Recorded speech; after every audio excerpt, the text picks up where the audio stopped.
అసలు మనం అసలు ఇక్కడ నుండి లొకేషన్కి ఎలా చేరుకోవాలనేది పెద్ద టాస్క్ అది. సో గట్టిగా ఆకలేస్తుంది. టైం చూస్తే 1:30 అయింది. మన వెతుకుతున్న అంత దూరం 2 రోజులు ట్రావెల్ చేసి వచ్చాం కదా ఇక్కడికి. ఆ బర్డ్ అనేది ఇక్కడే ఉంటుంది. సరిగ్గా కార్తీక్ చాలా ఫాస్ట్గా వస్తున్నాడు. సో ఇప్పుడే బర్డింగ్కి అయితే స్టార్ట్ అయ్యాము. మన ఎక్విప్మెంట్ అంతా సెట్ చేసుకుని. ఇక్కడ మిస్ చేసినట్టు మినివేట్స్ అయితే మాకు స్పాట్ అవ్వలేదు ఈరోజు. అసలు సైటింగే లేదు, రాలేదు. మిల్లెట్స్లో స్టేజ్ 1 ఇలా చిన్న పూత వస్తుంది.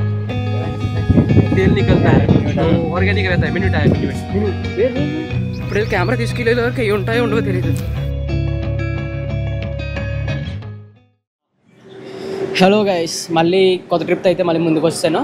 ఈసారి వచ్చేసరికి మన మహారాష్ట్ర సిరీసే కంటిన్యూ అవుతుంది. ఇంకా మాక్సిమం మనం అన్ని కవర్ చేసుకుని వచ్చాము. సో తడబా కవర్ అయిపోయింది, టిప్పేశ్వర్ కవర్ అయిపోయింది, ఓడికేఎఫ్ కవర్ అయింది. మళ్ళీ ఓడికేఎఫ్ తో పాటు మోనార్క్ కూడా తీసాము. ఈసారి వచ్చేసరికి ఒక డిఫరెంట్ బర్డ్, ఇండియాలో ఏకైక ప్యారెట్. ఇప్పటివరకు మనం చూసిన కూడా ప్యారాకిట్స్. ఈసారి ఒరిజినల్ ప్యారెట్ అనేది చూడడానికి వెళ్ళిపోతున్నాం. జర్నీ వచ్చేసరికి టోటల్ 25 అవర్స్. ఓన్లీ ఒక వైపు వెళ్ళడానికి, రావడానికి 25 అవర్స్. మేము అక్కడ ఓన్లీ 12 అవర్స్ ఉంటాము. జస్ట్ ఒక ప్యారెట్ కోసం మేము ఇక్కడ నుండి 25 అవర్స్ జర్నీ చేసి అక్కడికి వెళ్తున్నాము. సో ఎక్కడికి వెళ్తున్నాము ఏంటన్నది వెళ్తూ అయితే మాట్లాడుకుందాం. మనతో పాటు ఉన్నది కార్తిక్.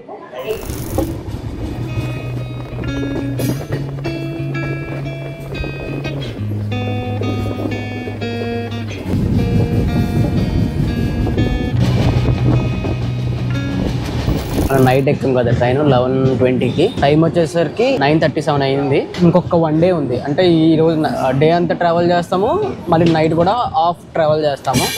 1:02 అయిపోతుంది మనం రీచ్ అయ్యేసరికి. టోటల్ మన మ్యాప్ వచ్చేసరికి ఎలా ఉంటుంది చూడండి. ఒక సైడ్ నుండి ఇంకో సైడ్కి వెళ్తున్నాం కంప్లీట్గా. మనం ఈ సైడ్ నుండి ఈ సైడ్కి వెళ్తున్నాము. మొత్తం మనం ఏ స్టేట్లు కవర్ చేస్తున్నామంటే టచ్ చేసుకుని వెళ్తున్నామంటే ఆంధ్ర నుండి తెలంగాణ నుండి కర్ణాటక నుండి మహారాష్ట్ర, మొత్తం 4 స్టేట్లు అయితే టచ్ చేసుకుని వెళ్తున్నాము. కార్తీక్ ఆల్రెడీ 2 డేస్ లీవ్ పెట్టుకున్నాడు. అది కూడా వర్క్ ఉన్నదంటే మళ్ళీ కనెక్ట్ అయ్యి ఇక్కడ వర్క్ చేస్తున్నాడు. మళ్ళీ అట్నుంచి టికెట్స్ కూడా మాకు దొరకలే. అట్నుంచి పెద్ద సస్పెన్స్. టికెట్స్ కూడా అక్కడ నుండి 2 హైదరాబాద్ నుండి వాళ్ళు వైజాగ్ రావాలి. డైరెక్ట్ ట్రైన్స్ అయితే మాకు అవైలబుల్ టికెట్స్ అయితే లేవు. సో అది పెద్ద మైనస్ అనుకోవాలి.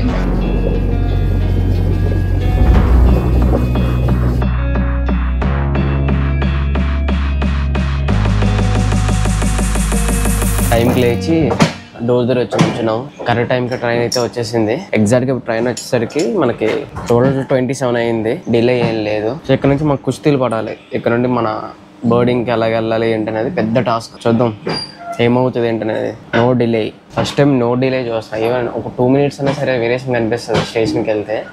అలాంటిది నో డిలేతో ట్రైన్ రావడమే. నైట్ 12:30 అయినా సరే ఇక్కడ స్ట్రీట్లో చూడండి, స్టేషన్ బయట చూడండి ఎలా తిరుగుతున్నారో. అస్సలు గాలి లేదు. అసలు రైల్వే స్టేషన్లో ఉందా ఇది? అది మన రైల్వే స్టేషన్. బయట చూసారా అంతా బిజీగా ఉన్నారు. నైట్ 12:30 అయింది.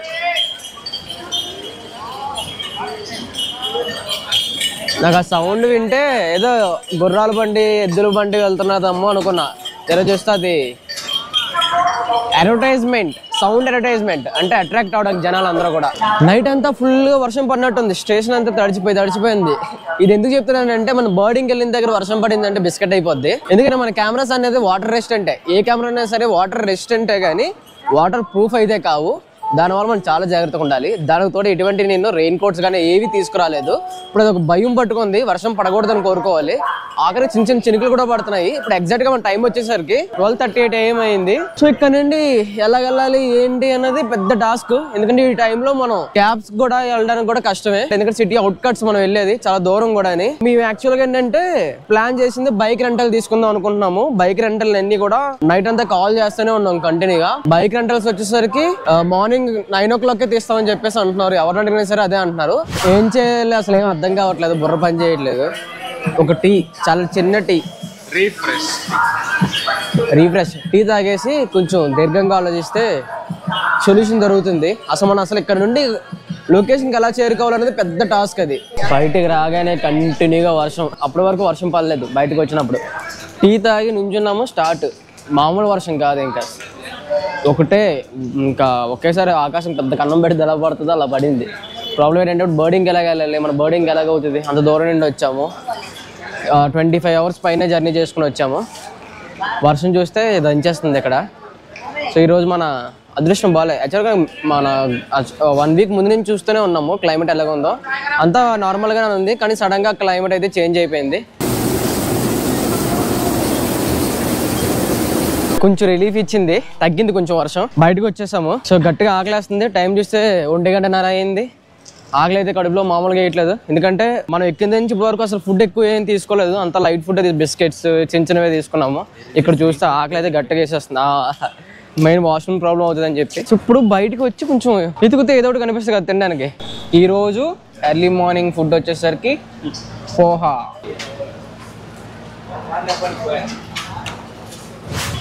ఆటో వాళ్ళు అడిగితే 1200, 1500, 1600 అలా చెప్తున్నారు. అంతకుమించి తగ్గట్లేదు. సో మన సైడ్ అయితే చాలా తక్కువ పడుతుంది, వెహికల్స్ అయితే చాలా అవైలబుల్ ఉంటాయి. ఇక్కడైతే అలా కాదు. అందరూ ఒకటే స్కూల్లో చదువుకున్నట్టే ఉన్నారు, అందరూ ఒకే మాట మీద ఉన్నారు, అందరూ ఒకలాగే ఉన్నారు, ఎవ్వరూ తగ్గట్లేదు. అట్నుంచి మన పబ్లిక్ ట్రాన్స్పోర్ట్ యూజ్ చేసి రావాలని అనుకుంటున్నాం. యాక్చువల్గా ఇటు నుండి అనుకున్నాం, కానీ మనం అక్కడికి వెళ్ళేసే టైం సరిపోదు బర్డింగ్కి. ఎర్లీ మార్నింగే మనకి సైటింగ్ బాగా అవుతుంది. అది మిస్ అవుతామని చెప్పి ఇంకా మేము కాంప్రమైజ్ అయ్యి డైరెక్ట్గా బుక్ చేసుకుని వెళ్ళిపోతున్నాము. మన వెతుకుతున్న అంత దూరం 2 రోజులు ట్రావెల్ చేసి వచ్చాం కదా ఇక్కడికి. ఆ బర్డ్ అనేది ఇక్కడే ఉంటుంది. సైడ్కి కార్తీక్ చాలా ఫాస్ట్గా వస్తున్నాడు. సో ఇక్కడే మనకు కనిపిస్తుంది బర్డింగ్ అంతా. హిల్స్ అయితే చాలా బాగున్నాయి గ్రీనరీగా, కానీ లైటింగ్ చాలా డిమ్గా ఉంది. కొంచెం లైటింగ్ వస్తే ప్రాపర్గా మనకి సైటింగ్ బాగా అవుతుంది. ట్రైపాడ్ అది మన లెవెల్లో ముందుగానే సెట్ చేసుకుంటే అక్కడికి వెళ్ళక కొంచెం ఫ్రీగా ఉంటుంది. ఇది నా హైట్, సో నాకు ఈజీ కూడా ఉంటుంది. సో ఇప్పుడే బర్డింగ్కి అయితే స్టార్ట్ అయ్యాము. మన ఎక్విప్మెంట్ అంతా సెట్ చేసుకుని. సో చిన్న చిన్న చినుకులు పడుతున్నాయి వర్షం. అక్కడికి వెళ్ళాక పెద్దది అవ్వకుండా ఉంటే చాలు, మన సైటింగ్ మంచిగా కావాలని కోరుకుంటాం. బంటింగ్ ఓకే, వైర్ మీద వైర్ మెయిల్. మనకి మొదటగా బంటింగ్ కనిపించాయి. ఇవి ఒక పిచ్చుక కుటుంబానికి చెందినవి. ఈ క్రస్టెడ్ బంటింగ్ పేరు రావడానికి కారణం తల మీద చూసారా, దీని వల్లనే దీనికి క్రస్టెడ్ బంటింగ్ అని పేరు వచ్చింది. మగవి గ్లోసీ బ్లాక్ ప్లమ్మేజ్ తో అలానే బ్రైట్ క్రస్ట్నట్ వింగ్స్ తో ఉంటుంది.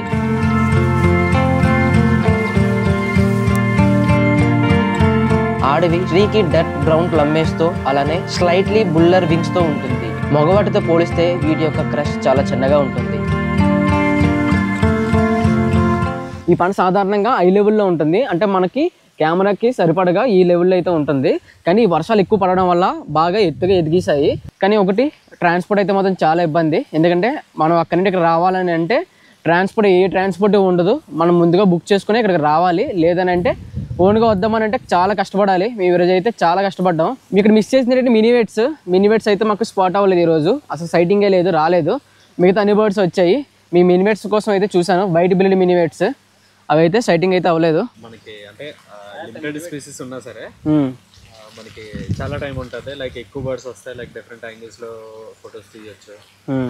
లైక్ ప్రాక్టీసింగ్ కూడా చాలా బాగా కనిపిస్తుంది. కాకపోతే మెయిన్ ప్రాబ్లం ఏంటంటే ట్రాన్స్పోర్టేషన్ ఒక్కటి కరెక్ట్గా ప్లాన్ చేసుకుంటే ఇంకా పర్ఫెక్ట్ ట్రిప్ అవుతుంది. లైక్ నాట్ ఓన్లీ ఫోటోషూట్ కాకుండా లైక్ ఈ చుట్టుపక్కల ఉన్న కూడా చూడడానికి రావచ్చు. సో క్యాంపింగ్ టెంట్స్ అవన్నీ తెచ్చుకుంటే perfect spot, like weekend spot. ఈసారి మిల్లెట్స్ ని తినడానికి కుటుంబంతో వచ్చిన పక్షి బయోవేవర్ తన పిల్లకి ఇలా మిల్లెట్స్ నవ్వులి తినిపిస్తుంది.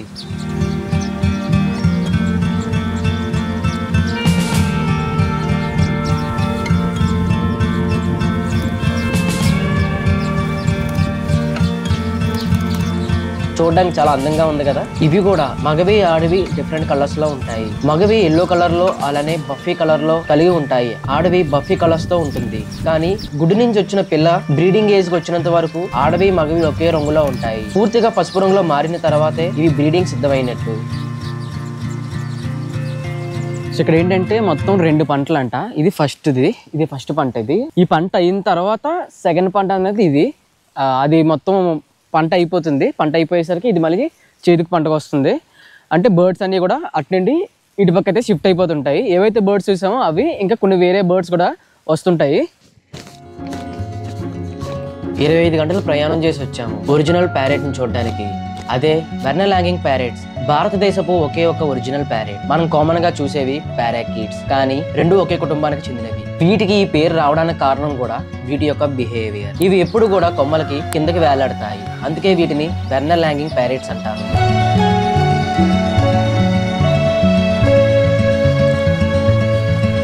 భారతదేశంలో అతి చిన్న ప్యారెట్ ఇదే, కేవలం 14 సెంటీమీటర్లు మాత్రమే ఉంటుంది. ఇది వర్షాకాలం కాబట్టి పూణేలో ఉన్న ఈ సస్వర్డ్ గ్రామానికి వలస వస్తుంటాయి. వీటికి మిల్లెట్స్ అంటే చాలా ఇష్టం. ఇవి చాలా మెత్తగా తీయగా ఉంటాయి. చూస్తున్నారు కదా ఎలా వేలాడి తింటున్నాయో. ఇంకా వీటి గుడ్లు కోసం మాట్లాడుకుంటే ఇవి మిగతా చిలకల్లానే చెట్టు రంధ్రాల్లో గుడ్లు పెడతాయి. వాటిని 20 రోజులు పొదిగి గుడ్డు నుంచి వచ్చిన పిల్ల 33 రోజులు పేరెంట్స్ తోనే ఉంటుంది. చూడడానికి చాలా అందంగా ఉన్నాయి కదా.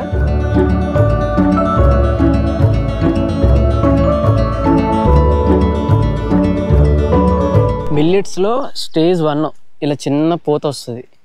అది అలాగా పైన ఇలా పువ్వులా వస్తుంది. చూస్తున్నారు కదా, ఇలా పువ్వులా వస్తుంది. ఆ తర్వాత సీడ్స్ వస్తాయి దాని నుండి. ఆ సీడ్స్నే ఈ బర్డ్స్ తింటాయి. ఇవన్నీ ఇక్కడ సీడ్స్ కనిపిస్తున్నాయి చూసారా, ఇవన్నీ సీడ్స్. వీటిని బర్డ్స్ తింటాయి. ఈ సీడ్స్నే తింటాయి. తీగా ఉన్నాయి, అందుకే తెగ తింటున్నాయి. ఎలా ఉందంటే స్వీట్ కార్న్ తింటాం కదా, స్టేజ్ ఎలా ఉంది. అలానే సన్ఫ్లవర్ సీడ్స్ కూడా ఉన్నాయి. ఇక్కడ చూడండి, ఇవి రావట్లేదు గింజ. సన్ఫ్లవర్ యొక్క సీడ్ ఇది తీగానే ఉంది. లోపల ఉంటుంది కాకపోతే ఈ పైన బ్లాక్ కలర్ ఉంది కదా, ఇది రిమూవ్ చేసేస్తే ఇవ్వండి సీడ్. ఇది సన్ఫ్లవర్ యొక్క సీడ్.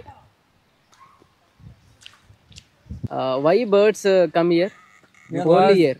because here ఇక్కడ గౌరవ్ గారు ఏం చెప్తున్నారంటే ఈ ప్రాంతంలో మిగతా పొలాలలో కూడా మిల్లెట్స్ ఉంటాయి, కానీ ఈ వెన్నెల ల్యాంగింగ్ ప్యారెట్ అక్కడికి ఎందుకు వెళ్ళవు, మా దగ్గరికి ఎందుకు వస్తాయి అంటే మేము ఆర్గానిక్ గా పండిస్తాము, ఎటువంటి మందులు కూడా ఈ పంటకి వాడము, అందుకే ఈ పక్షులు ఇక్కడికి వస్తుంటాయి. ఈ పక్షులు వచ్చేటప్పుడు ఆ మందుల నుండి వచ్చే స్మెల్ కి వాటి తినడానికి ఇష్టపడవు, అందుకే మిగతా పొలాల కన్నా మన ఆర్గానిక్ పొలాలలోనే ఉండడానికి ఇష్టపడతాయి. ఇక్కడికి ప్రతి సంవత్సరం కూడా ఇలా 2 నెలలు వచ్చి మళ్ళీ వెళ్ళిపోతుంటాయి. మందులు కొట్టిన పంట నుండి ఈ పక్షులకి చాలా ఇబ్బంది కలుగుతుంది, అందుకనే మేము ఎటువంటి మందులు వాడము. ఇదంతా నేచురల్, ఇలా నేచురల్ గానే పండిస్తాము. వీటికి తెలుసు 2 నెలల్లో మిల్లెట్స్ దొరుకుతాయని, అందుకే కరెక్ట్ గా 2 నెలలకి ఇక్కడికి వచ్చేస్తుంటాయి. ఈ సంవత్సరం పంట బాగా ఎదిగిపోయింది, దానికి కారణం వర్షాలు. గత 2 వారాల నుండి ఫుల్ గా వర్షం పడుతుంది, అందుకనే ఈ పంట మన హైట్ కన్నా ఎక్కువగా ఎదిగిపోయాయి. तेल निकलता है तो ऑर्गेनिक रहता है. मिनट है मिनट వేర్ ए मेल फीमेल आ गई मिनट అయ్యా నేను కెమెరా తేలేదు.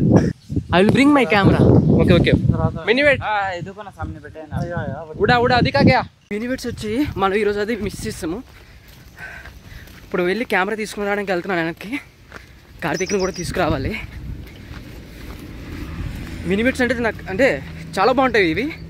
ఇక్కడ యూనివర్సిటీకి వైట్ బ్లడ్ మినివేట్స్, అందులో మేలు ఫీమేల్ ఒక పేరు వచ్చింది. ఇప్పుడు అదే చెప్తున్నారు, మేము మాట్లాడుతుంటే సడన్గా వచ్చేసాయి ఇవి. ఇప్పుడు కెమెరా తీసుకెళ్ళే వరకు అవి ఉంటాయో ఉండవో తెలియదు. पीछे आ जाओ उनको को है क्या पीछे बोलो उनको.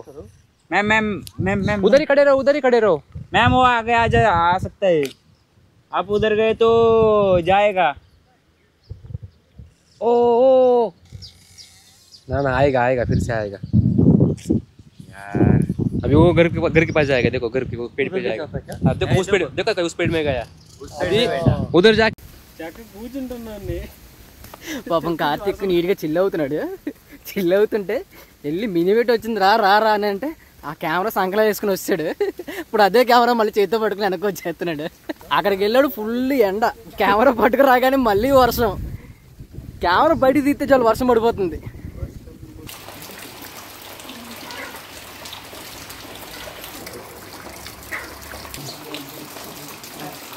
సో ఇది వచ్చేసరికి కంప్లీట్గా మహారాష్ట్ర స్టైల్. ఫస్ట్ టైం కాదు కార్తీక్ తిన్నాం. ఎలా ఉంది, బాగుందా? మహారాష్ట్ర స్టైల్ కదా ఇది కూడా. రోటీ కూడా ఇవన్నీ ఆర్గానిక్, వీళ్ళు ఓన్గా వీళ్ళ చేల్లో పండినవి ఫుడ్. బాగుంది.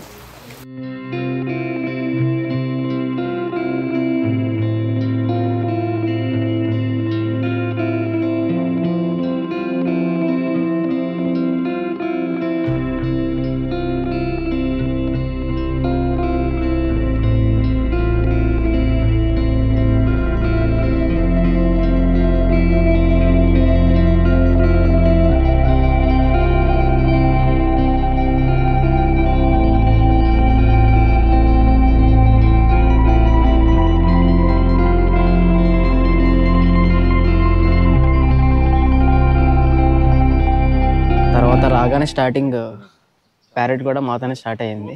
తర్వాత క్రౌడ్ అనేది అలా ఇంక్రీజ్ అయింది. కానీ బర్డ్స్ అనేవి చాలా ఫ్రెండ్లీగా ఉన్నాయి. వాటిని డిస్టర్బ్ చేయకుండా మనం ఎన్నైనా వీడియోస్ తీసుకోవచ్చు. అలా ఉంటుంది ఇక్కడ ఏరియా కూడా. చాలా బాగుంది. థ్యాంక్స్ గౌరవ్. ఇక్కడి నుంచి అయితే స్టార్ట్ అవుతున్నాము. ఇవన్నీ పట్టుకొని వర్షం అయితే ఎక్కువైపోయింది. ఇంకా ఎక్కువ ఉంటే మాత్రం మనకి జలుబు చేస్తుంది, అలానే కెమెరా కూడా పాడవుతుంది. చాలా బాగుంది ఇక్కడ వ్యూ. చుట్టుపక్కల చుట్టూ కూడా మీకు కొండలు, ఎటువంటి పొల్యూషన్ కానీ ఏమి ఉండదు. మొత్తం కొండల ఏరియా. ఘాట్స్ అవి ఎక్కి రావాలి. మొత్తం ఘాట్ ఏరియా. ఘాట్స్ని క్రాస్ చేసి ఇక్కడికి రావాలి. ఇక్కడ ఇంకా మనం ఓన్గా బర్డింగ్ కావాలంటే బర్డింగ్ కూడా చేసుకోవచ్చు. కానీ ఇక్కడ స్పెండ్ చేయాలంటే మినిమం ఒక 2 days స్పెండ్ చేస్తే మిగతా బర్డ్స్ ఇవన్నీ కూడా మనం కవర్ చేయొచ్చు. కానీ మనం 1 dayనే ప్లాన్ చేసాం కాబట్టి సో వెంటనే వెళ్ళిపోవాల్సి వస్తుంది. వర్షం చూడండి దంచి కొడుతుంది, మామూలుగా కాదు. సో ఇప్పుడు మేము వెకేట్ చేసేసి వెళ్ళిపోతున్నాము. అని ఇక్కడికి వచ్చామంటే వెనక్కి వెళ్ళాలంటే పబ్లిక్ ట్రాన్స్పోర్ట్ కానీ ఏమీ ఉండవు. సో మనం ఓన్ ట్రాన్స్పోర్ట్ మీదే వెళ్ళాలి. కాస్ట్ కూడా బీభత్సంగా అడుగుతారు, చాలా కాస్ట్ ఎక్కువ తీసుకుంటారు. సో అందుకు ముందుగా బుక్ చేసుకోవాలి, లేదంటే వేరే వెహికల్, సొంత వెహికల్ అనే పెట్టుకుని రావాలి. సో ఫైనల్గా పూణే అయితే చేరుకున్నాం. కానీ ట్రాఫిక్ అయితే బీభత్సంగా ఉంది, ఎక్కడా ఖాళీ లేదు. హైదరాబాద్ బస్ కోసం వెయిట్ చేయాలి. ఇప్పుడు బస్కి చాలా టైం ఉంది కాబట్టి లోకల్ ఎక్స్ప్లోర్ చేద్దాం. సో వేడివేడిగా కార్న్ అయితే కాలుస్తున్నారు. లాస్ట్ టైం మేము మాతరానికి వెళ్ళినప్పుడు ఒక పొత్తు అయితే దగ్గర 40, 50, 60 రూపీస్ కూడా చెప్పారు. అక్కడ డిమాండ్ అలాగా. ఇక్కడ 20 రూపీసే. ఇక్కడ బాగానే న్యాయంగానే తీసుకుంటున్నారు. కార్తీక్కి కాల్ పీకేస్తున్నాయంట, నల్లపోతున్నాడు. అందుకని చెప్పి ఆటో బుక్ చేసాం. సో బయట వర్షం స్టార్ట్ అయింది, అందుకని చెప్పి మా పాదయాత్ర ఆపేసి మేము ఆటో బుక్ చేసుకున్నాము. దేనికోసం? ఆ యూట్యూబ్లోని అలానే గూగుల్లోని కొడితే అంటే చెప్పాను కదా, బర్గర్ అనేది మోస్ట్ ఫేమస్ బర్గర్ అని చెప్పి ఒక బర్గర్ షాప్ వచ్చింది. అసలు ఖాళీ ఉండదు అంట, లైన్ కడతారంట అది. సో అంత టేస్ట్ ఉన్న బర్గర్ ఎక్కడ అని చెప్పి మేము నడిచాము. వర్షం స్టార్ట్ అయ్యేసరికి మా వల్ల కాలేదు, కెమెరాస్ అనేది జాగ్రత్తగా ఉండాలి కాబట్టి ఆటో బుక్ చేసుకుని 2 కిలోమీటర్లకు 70 రూపాయలు పే చేసి వెళ్తున్నాము. ఇదే ఫేమస్ బర్గర్. ఆన్లైన్లో పెద్ద పెద్ద లైన్లు చూపించింది ఇక్కడే. ఇదే ఫేమస్ బర్గర్ రెస్టారెంట్.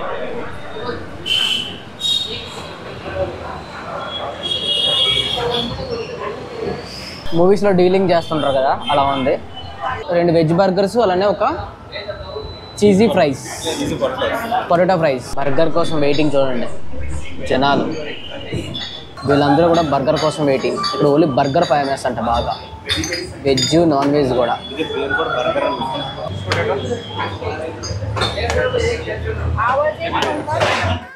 ఏదో తేడాగా ఉందేంటి? అదేంటది చీజ్ ఫ్రైస్ ఏదో చెప్పావు. ఎవరెరి పప్పులో ఒక్కసారి గుర్తు తెచ్చుకో. 2 వెజ్ బర్గర్స్, అలానే ఒక చీజీ ఫ్రైస్, పొటాటో ఫ్రైస్. నీట్గా ఫ్రెంచ్ ఫ్రైస్ చెప్తానంటే లేదు చీజీ పొటాటోస్ బాగుంటుందని చెప్పేసి అంటే చెప్పాడు.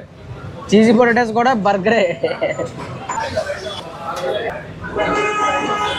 అనుకున్నంటే ఏం లే, ఎక్స్పెక్టేషన్స్ రియాలిటీ. మరి ఎందుకు ఇంత ఫేమస్? ఇక 300 ప్లేస్.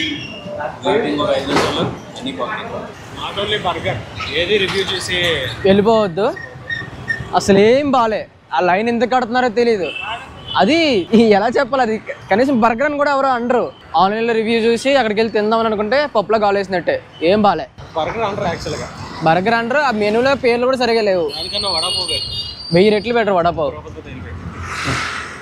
మీకు వీడియో ఎలా అనిపించిందో కింద కామెంట్లో చెప్పండి. అలానే అప్కమింగ్ వీడియోస్ కోసం సబ్స్క్రైబ్ చేసుకోండి. See you in next video. Bye bye.